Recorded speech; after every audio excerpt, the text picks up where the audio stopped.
Eh, vous avez vu? J'ai une super casquette Bring Me The Horizon. Elle est trop stylée, n'est-ce pas? Eh bien, sachez que ça n'a rien à voir avec le sujet de la vidéo, car aujourd'hui, on va tester un nouveau plugin de chez UV. Il s'agit du HX Audi, j'espère que je le dis bien, ou HX Yodai, something like that, quelque chose comme ça. You can't do what we want to do. Il s'agit d'une émulation du célèbre synthé, le Harp Odyssey, mais à la sauce UV. Ça contient plus de 250 presets.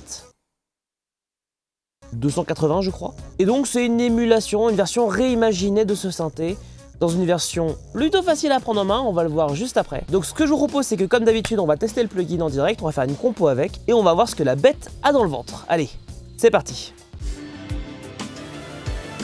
On se retrouve dans Ableton, alors j'ai ouvert Falcon et comme d'habitude, hein, comme toutes les banques de chez UV, ça se présente comme ceci.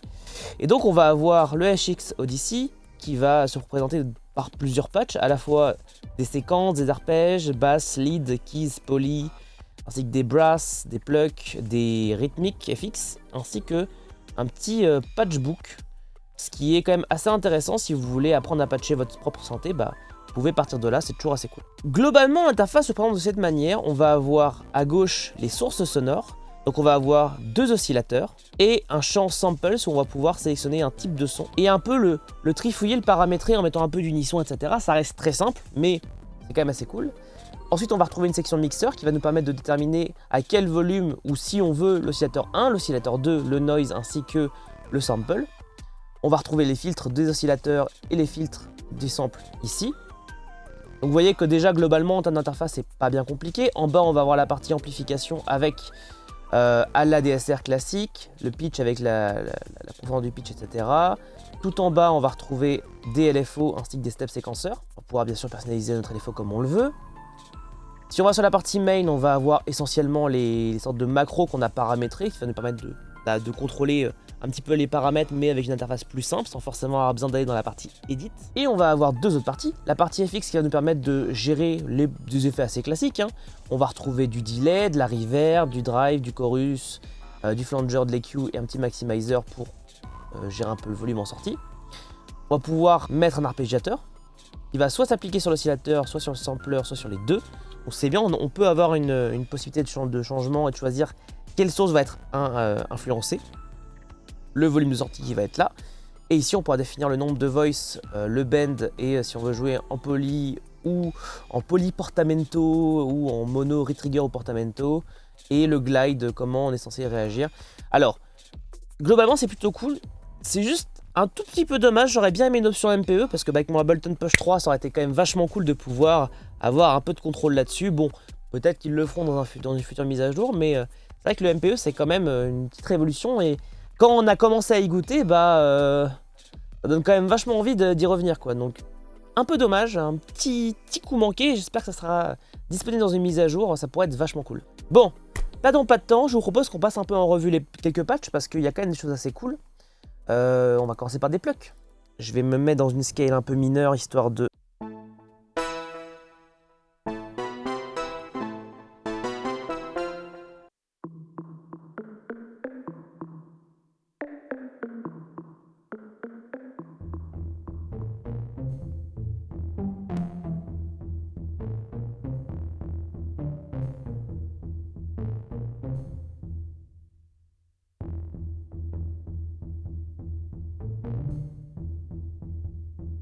Je me dis ça pourrait peut-être faire une bonne base pour un boss.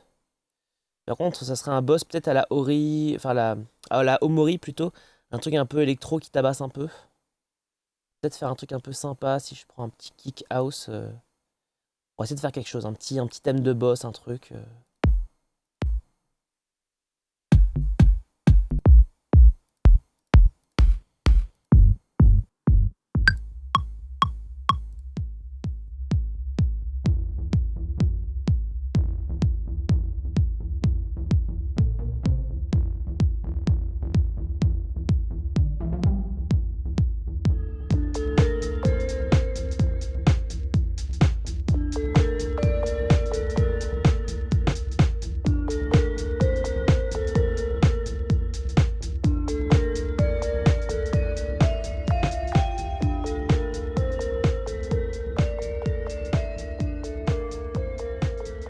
Ok, je pense que j'ai une bonne base.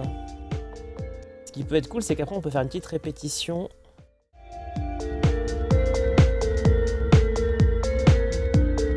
Twenty minutes later.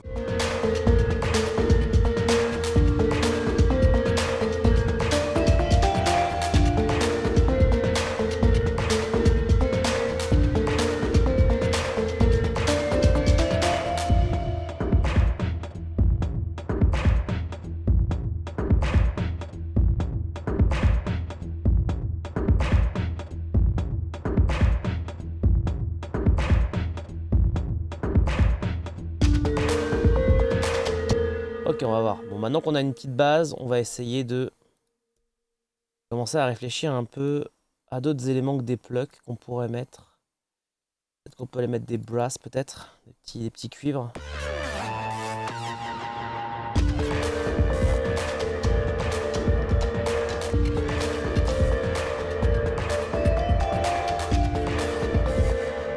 Ah, c'est pas mal comme ça. Allez, ça part.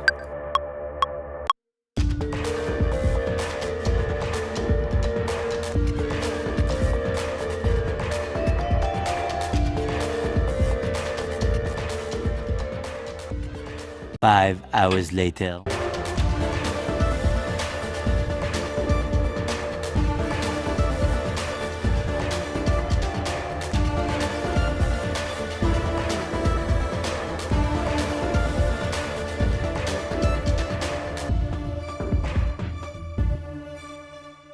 Est-ce qu'on peut mettre un petit dernier truc, un petit truc rythmique, histoire de vraiment peaufiner un peu l'idée du morceau?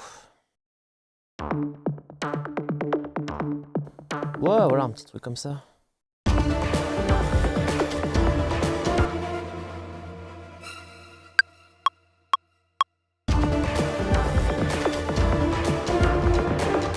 On va l'étendre jusqu'au bout.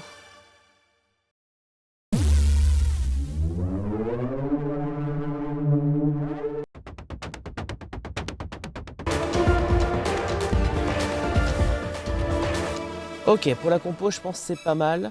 On va mettre quelques petits effets à droite à gauche.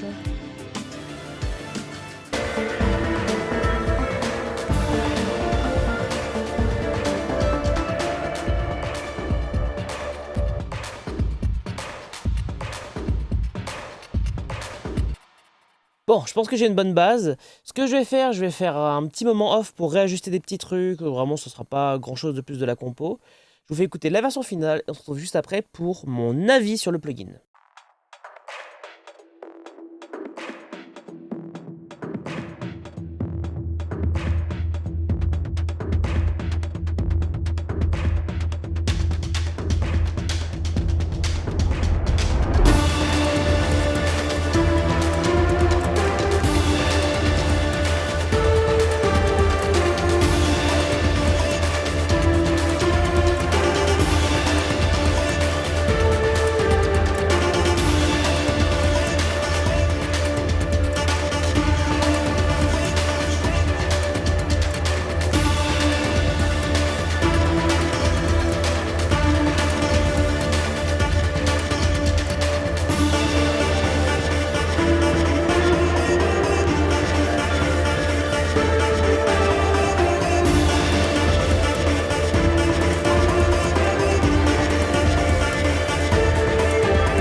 Globalement, je trouve le plugin plutôt bien fichu parce que en termes d'interface et de lisibilité, on comprend très vite ce qu'on a en face de nous. On a les oscillateurs, la partie sample, le mixeur, la DSR, les effets.